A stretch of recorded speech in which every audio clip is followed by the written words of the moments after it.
வணக்கம் அன்பர்களே. 2024 பிப்ரவரி மாத ராசி பலன்கள். இந்த பதிவை இப்பவே போடுவதற்கு காரணம், அதன் பலன்களை முன்கூட்டியே தெரிந்து கொண்டு அதற்கு தகுந்த மாதிரி செயல் திட்டம் தீட்டி புத்திசாலித்தனமாக செயல்பட வேண்டும் என்பதற்காகத்தான். நிறைய பேருக்கு சந்தேகம் வருகிறது, ராசியை வச்சு பலனை பார்ப்பதா லக்னத்தை வைத்து பலனை பார்ப்பதா அப்படி என்று. ராசி என்பது சந்திரனை வைத்து, அதாவது உங்களுடைய மனதின் மூலமாக கிடைக்கக்கூடிய பலன்கள். லக்னம் என்பது உங்களுடைய உயிர் ஆத்மார்த்தமாக கிடைக்கக்கூடிய பலன்கள்.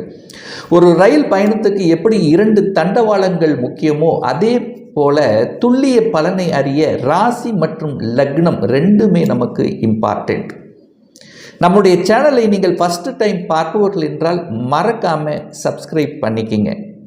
இந்த 2024 பிப்ரவரி மாதத்தில் என்ன மாதிரியான பலன்கள், சாதகம் என்ன, பாதகம் என்ன, என்ன மாதிரியான தெய்வ வழிபாடு நமக்கு உகந்தது என்பதை பற்றித்தான் இந்த பதிவில் நம்ம டீட்டெயிலாக பார்க்க போகிறோம்.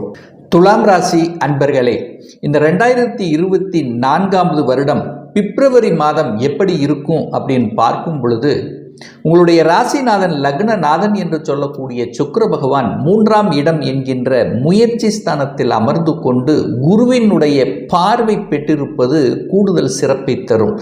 மேலும் அந்த குருவினுடைய பார்வை உங்கள் ராசியின் மீது பதிகிறது. அப்போ ராசி அதிபதி குருவினுடைய பார்வை பெற்றிருக்கின்ற இந்த காரணத்தால் பெரிய மனிதர்களினுடைய தொடர்புகளை உங்களுக்கு ஏற்படுத்தும். அதாவது நல்ல நண்பர்களினுடைய தொடர்புகளை உருவாக்கும். உங்களுடைய எண்ணங்கள், செயல்கள், சிந்தனைகள் சிறப்பாக இருக்கும். ஏன்னா கடந்த வருடம் பார்த்தீங்கன்னா கேது இருந்து கொண்டு ஒரு குழப்பத்தை கொடுத்து கொண்டு இருந்தது அல்லவா, ஒரு கன்ஃபியூஷன் இருந்தது அல்லவா. இப்போ அத்தனையும் விலகிவிட்டது. அப்போ உங்கள் மனம் நன்றாக இருக்க போகிறது. உங்களுடைய தனித்தன்மை என்பது மேம்படக்கூடிய சூழல். அதே சமயத்தில் எதை செய்யணுமோ அதை ஸ்ட்ராங்காக செய்யக்கூடிய தன்மை என்பது உங்களுக்கு இயல்பாகவே இந்த மாதம் அமைகிறது. கடவுளினுடைய அனுகிரகம் என்பது இருக்கிறது. பெரியவர்களினுடைய ஆசீர்வாதம் உங்களுக்கு இருக்கிறது. தனாதிபதியுடன் உங்கள் ராசியதிபதி இணைவு பெற்றிருக்கின்ற இந்த மாதம் தனம் சார்ந்த விஷயத்தில் உங்களுக்கு சிறப்பை ஏற்படுத்தி தரும். ஏன்னா தனஸ்தானத்தின் அதிபதியாக இருக்கின்ற அந்த செவ்வாய் பகவான் தனகாரகனுடைய பார்வை பெற்று இருப்பதும், அந்த செவ்வாயும் குருவும் பரிவர்த்தனை பெற்று பரிவர்த்தனை யோகத்துடன் இருக்கக்கூடிய இந்த காலகட்டத்தில் பொருளாதார மேம்பாடு ஏற்படும். தனவரவு திருப்திகரமாக இருக்கும். குடும்பத்துக்கு தேவையான பொருள்கள், என்னென்ன பொருள் வாங்கணும்னு ஆசைப்பட்டீங்களோ அதெல்லாம் வாங்குவதற்கு ஒரு உகந்த மாதமாக அமைகிறது. அதே சமயத்தில் அந்த செவ்வாயும் சுக்கிரனும் இணைவு பெற்று பிருகுமங்கல யோகத்துடன் இருக்கக்கூடிய ஒரு அற்புதமான ஒரு காலகட்டத்தில் வியாபார சம்பந்தப்பட்ட துறையில் இருக்கின்ற அத்தனை துலாம் ராசி அன்பர்களுக்கும் இந்த மாதம் நீங்கள் எதிர்பார்த்தவாறு தன வருவாய், லாபங்கள் பெருகக்கூடிய வாய்ப்புகள் சிறப்பாக இருக்கிறது. விற்பனை சம்பந்தப்பட்ட விஷயங்கள் மந்தத்தன்மையாக இருந்தது, டல்லாக இருந்தது, தேக்கமாக இருந்த நிலைகள் எல்லாம் மாறப்போகிறது அப்படின்னு சொல்லணும்.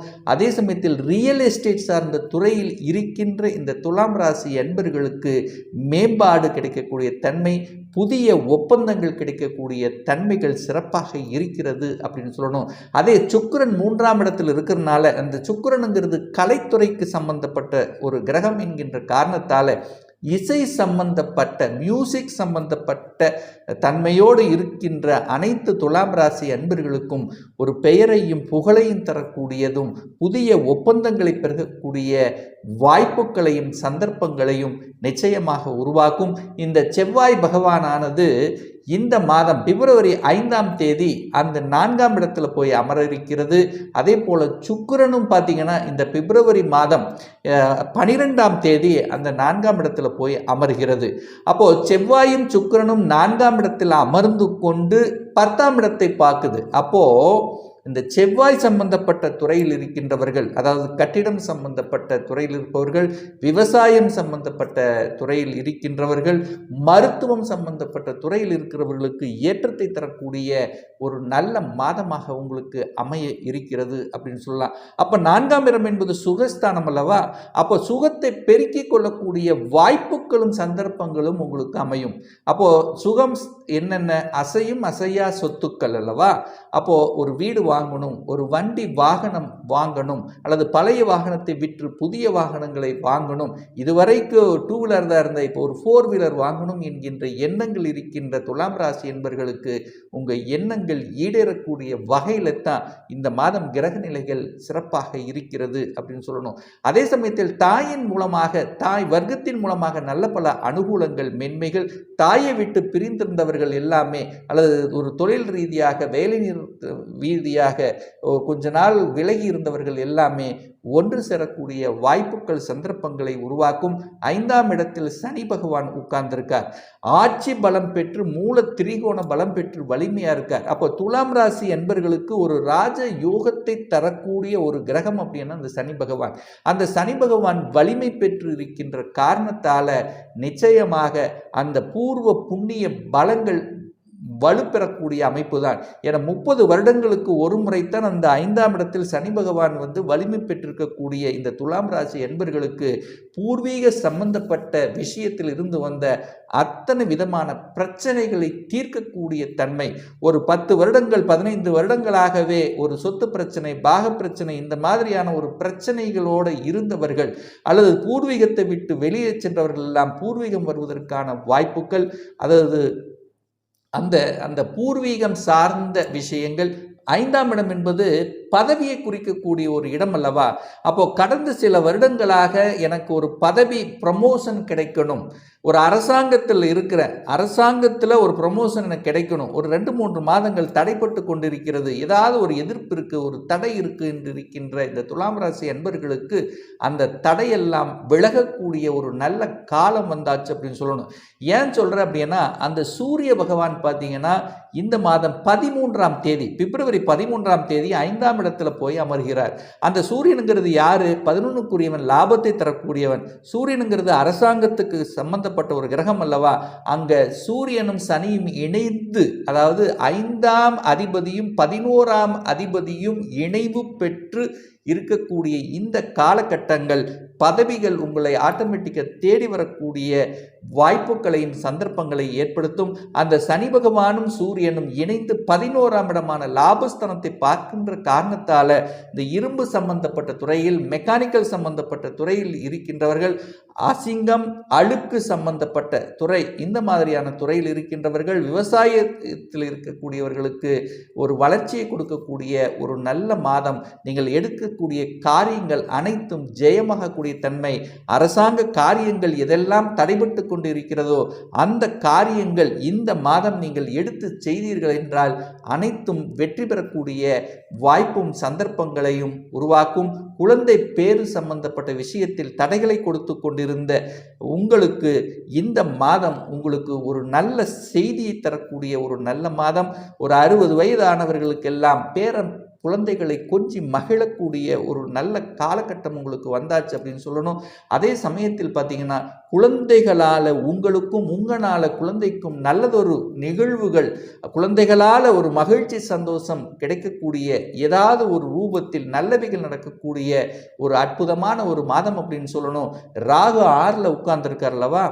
6ஆம் இடத்தில் ராகு இருப்பது அனைத்து விதத்திலும் இது துலாம் ராசி என்பவர்களுக்கு மேன்மையை தரக்கூடியது. ஏன்னா 6ஆம் இடம் என்பது ஒரு கெட்ட இடம் என்றாலும் அந்த இடத்தில் ஒரு பாவகிரகம் இருக்கும்போது அந்த இடத்தை நசுக்கும். அதாவது எதிரிகள் தொல்லைகள் உங்களை விட்டு விலகக்கூடிய வாய்ப்புகளை உருவாக்கும், அல்லது எதிரிகள் உங்களுக்கு நண்பராக கூடிய சந்தர்ப்பங்களும் ஒரு சில பேருக்கு ஏற்படுத்திவிடும். அப்போ இந்த எதிரி சார்ந்த இதுவரைக்கும் மறைமுக எதிர்ப்புகள் இருந்து கொண்டிருந்தது. யாருதான் நமக்கு தொல்லை கொடுத்தார்கள் அவர்களை இனம் கண்டு கொண்டு அதற்கு தகுந்த மாதிரி ஒரு திட்டத்தை தீட்டி வெற்றி பெறக்கூடிய ஒரு நல்ல மாதமாக தென்படுகிறது. 7ஆம் இடத்தில் குரு பகவான் உட்கார்ந்திருக்கார். அந்த குரு பகவான் உங்கள் ராசியை பார்ப்பதாலும் உங்களுடைய முயற்சி ஸ்தானத்தை, லாபஸ்தானத்தை பார்க்கின்ற காரணத்தால திருமணம் சார்ந்த அனைத்து விதமான சுப காரியங்கள் நடப்பதற்கு ஏதுவாக இருக்கிறது. என கடந்த காலத்தில் குருவோடு ராகு அங்கு இருந்து அந்த குரு பாதிக்கப்பட்டிருந்த நிலையில இப்போ குரு பரிபூர்ண ஒளித்தன்மையோடு இருந்து உங்கள் ராசியை பார்க்கறதுனால நீங்கள் நினைத்தவாறு உங்களுக்கு ஒரு வரன் அடையக்கூடிய தன்மை. அதாவது இதுவரைக்கும் ஒரு வரன் தட்டிட்டே போயிட்டு இருந்தது. ஒரு 6 மாதத்துக்கு முன்னாடி வந்து பார்த்தாங்க, ஒரு பதிலே சொல்லல. அப்போ இப்போ அந்த வரனை திரும்பி வருவதற்கான வாய்ப்புகளும் சந்தர்ப்பங்களும் நிச்சயமாக உருவாக்கக்கூடிய வகையில் இருக்கிறது. 8ஆம் இடத்து அதிபதி என்று சொல்லக்கூடிய அந்த சுக்கிரன் முயற்சி ஸ்தானம் 3ஆம் இடத்தில் உட்கார்ந்திருக்கார் அல்லவா? அப்போ என்ன அப்படின்னா, அதாவது ஒரு ஜாமீன் கையொப்பம் சார்ந்த விஷயத்தில் மட்டும் கொஞ்சம் கவனம் எச்சரிக்கையுடன் இருக்கணும் இந்த மாதம் அப்படிங்கிறத ஆழமாக அதாவது மனதில் பதிய வைத்துக் கொள்ளுங்கள். 9ஆம் இடத்து அதிபதி என்று சொல்லக்கூடிய புதன் பகவான் 4ஆம் இடத்தில் சூரியனோடு இணைந்து உட்கார்ந்திருக்கார். அப்போ 9, 11ஆம் அதிபதிகள் இணைந்து சுகஸ்தானத்தில் இருக்கு. அப்போ தந்தையின் மூலமாக நல்ல பல அனுகூல மேன்மைகள், ஒரு வீடு வாங்குறதுக்கு, ஒரு நிலம் வாங்குறதுக்கு தந்தையினுடைய உதவி உங்களுக்கு நிச்சயமாக கிடைக்கும். தந்தையினுடைய தொழில்கள் எடுத்து நடத்துபவர்களுக்கும் லாபத்தை தரக்கூடிய தன்மையில் இருக்கிறது.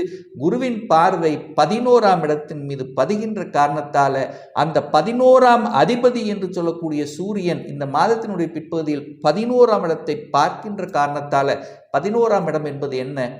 சந்தோஷத்தை கொடுக்கக்கூடிய இடம், லாபத்தை கொடுக்கக்கூடிய இடம். ஸோ அந்த அமைப்பு, அந்த ஒரு வருடத்துக்கு ஒரு முறைத்தான் அந்த சூரியன் அந்த 11ஆம் இடத்தை பார்க்க போறார் அல்லவா?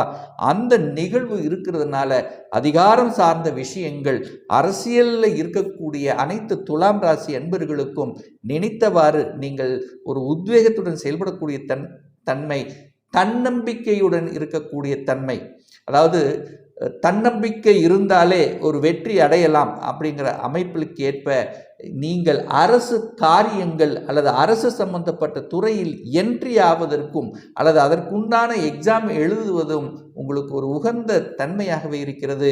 கேது 12இல் இருக்கின்ற காரணத்தால ஞானங்கள் பெருகக்கூடிய தன்மை, குல தெய்வத்துக்கு சென்று வழிபடக்கூடிய வாய்ப்புகள், இஷ்ட தெய்வங்களுக்கு சென்றக்கூடிய தன்மை, அதாவது அதாவது சமூக பணிகள் ஆற்றக்கூடிய தன்மை, அதன் மூலம் நற்பெயர்கள் பெறக்கூடிய தன்மை, இப்படி அனைத்து விதத்திலும் இந்த துலாம் ராசினருக்கு இந்த மாதம் ஒரு நல்ல மாதமாகவே தென்படுகிறது.